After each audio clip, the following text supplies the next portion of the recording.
শ্রদ্ধেয় সকল দাদা ও মায়েদের নতুন বছরের জানাই আমার প্রণাম ও আনন্দিত জয়গুরু। বছরের প্রথম দিনেই আমরা প্রাতকালীন বিনতি প্রার্থনায় সামিল হয়ে গেছিলাম, আর এখানে ভক্তগণের বিপুল সমাবেশ ঘটেছিল দিনটিতে।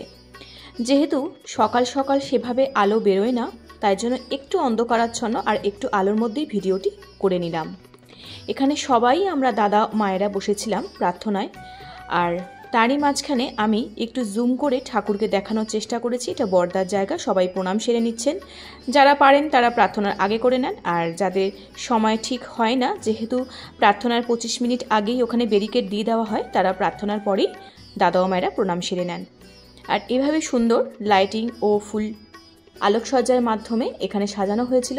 বছরের নতুন দিনে প্রথমেই ঠাকুরের প্রার্থনার পরে আশীর্বাণী পাঠ হলো, তারপরে একটি গান হলো, আর তারপরে বই পাঠ।